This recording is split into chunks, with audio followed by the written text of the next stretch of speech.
11 days into Victoria's flood emergency, new communities are facing their moment of truth tonight. A body of water covering 3,000 square kilometres is sweeping steadily across the state's northwest towards the Murray. The city of Swan Hill is confident it can keep the water out, but the SES has advised some 400 people in low-lying areas outside the city to evacuate. The flood peak there is not expected until Friday. But to the southeast, the small town of Murrabit was a hive of activity today as locals put the finishing touches to their defences. And at nearby Lake Charm, many properties have already gone under. Our reporter Kerry Ritchie has visited both those communities today and she joins us now live. Kerry, how are they getting on? Ian, it's a dire situation in Lake Charm. We saw homes that had been swallowed by the floodwaters.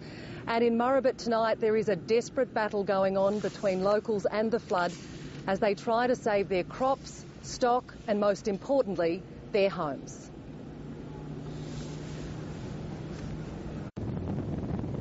Murrabit is usually a sleepy place, not today. Running on little or no sleep, locals have been battling to save their own farms as well as the homes of complete strangers. Haven't got a clue whose house it is. We just came a while ago and as you can see the water's coming into the back of the house there, so we thought we better do something. 2 excavators have been working non-stop to try to divert the rotten floodwaters and spare this house. Nearby levees proved no match for the wall of water. It's a race against time and water from Benjaroop to Murrabit. I can feel the water coming up under my feet just standing here. Locals believe the battle to save this house behind me has been lost. Across the road, this farmer is trying to get 2,000 hay bales to higher ground. 5 kilometres away, all appears lost. Lake Charm has turned into a swamp. The owners of this house only moved in at Christmas.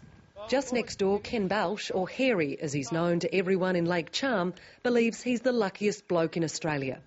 With his friends' help, he managed to save the home he's lived his whole life in. But when it was time to evacuate, he couldn't get his boat started. I can't swim very well. It's a common joke around here, but I'm the brunt of it, so I can take it. Of his 600 acres of land, only 40 acres is not underwater.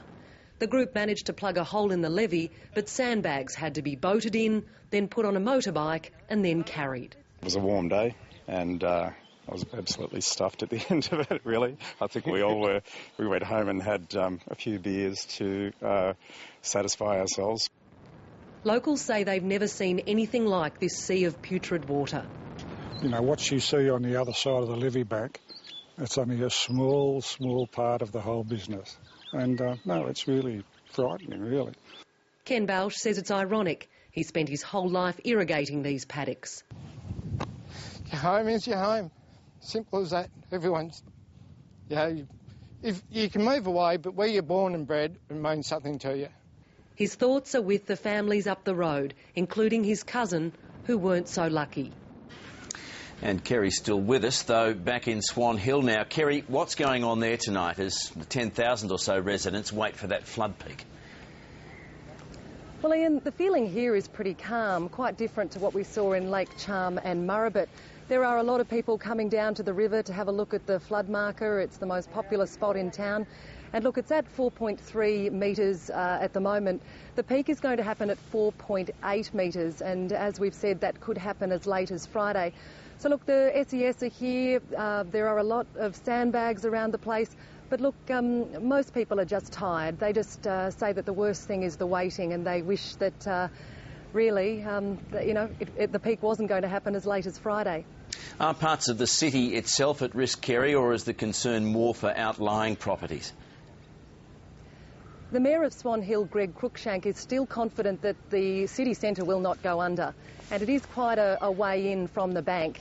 So there are areas around Swan Hill, though, that are at risk, that are low-lying. You've got houses right along the Murray River. Pental Island, everyone has got out of there today. There are only a few people that have remained behind to sandbag their homes. And on the other side of Swan Hill, that's where all of the sandbagging and checking of the levee is going on. But the Mayor is still sure that the levee will hold in Swan Hill and that the city is not at risk.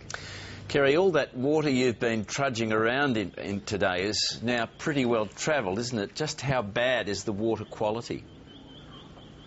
It's disgusting, Ian. That's the only way to put it. We could smell it from the helicopter. I just feel so sorry for the people on the ground. It is putrid water. There's dead fish through it. It's got everything in it. I mean, we've had dead stock.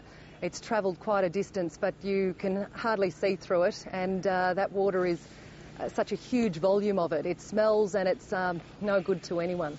Well, importantly, Kerry, I suppose, how long is it likely to stick around now?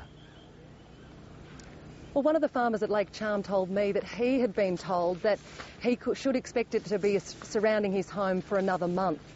So that water is going to be here and for quite a while and around the Lake Charm and Murrabit areas.